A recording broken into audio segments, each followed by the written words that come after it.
इसलिए नहीं डरता हूं क्योंकि मुझे पूर्ण विश्वास है कि अगर वो 10, 20, 30 हजार कुछ भी लगा के आ रहा है तो ये इंडस्ट्री जो उसको लौटाती है वो करोड़ों रुपए से अधिक की ज्ञान, चीजें, जिंदगी लौटाती है। वो उसके लायक भी नहीं था। आप ये सोचिए कि अगर आज आपको नेटवर्क मार्केटिंग ना मिली होती, अगर आप डायरेक्ट सेलिंग ना जानते, अगर आज आपको किसी ने डायरेक्ट सेलिंग की दुनिया में ना लाया होता, तो क्या आपकी जिंदगी वैसी होती जैसी आज है? क्या आप वैसे होते जैसे आप आज हैं? क्या आपका कॉन्फिडेंस वैसा होता जैसा आज आपका कॉन्फिडेंस है? क्या आप वैसे इंसान होते जैसे आज आप हैं? राइट?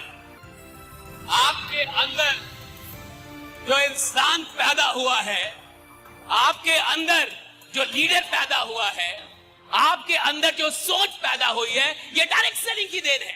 इस इंडस्ट्री ये पैसों से नहीं मिलती, ये पैसों से नहीं कर। अरे 10,000 क्या, साला लाख रुपए भी लगाने में डरो मत। अरे लगाओ,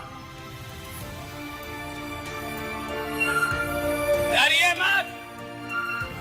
हमारे हार का सबसे बड़ा कारण है हम पैसा लगवाने में डरते हैं।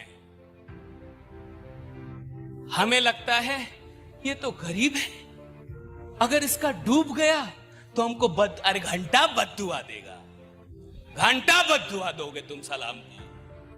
तुम फेल हो गए तो मैं रीजन, तुमसे हो नहीं पाया तो मैं खराब। और अगर तुम्हें लगता है कि तुम्हारी असफलता के लिए कोई और जिम्मेवार था तो साला जिंदगी भर नहीं 7 जन्म तक असफल रहोगे तुम। मैं कहां से आ जिम्मेवार हूं? एक बात समझिए, आप किसी के भी असफलता के जिम्मेवार नहीं, सिर्फ अपनी छोड़ के। आप किसी के भी असफलता के जिम्मेवार नहीं है, सिर्फ अपनी छोड़ के।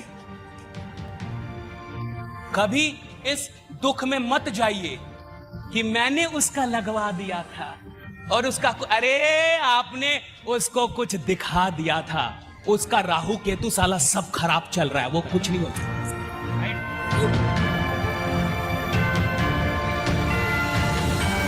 आपने काम किया था।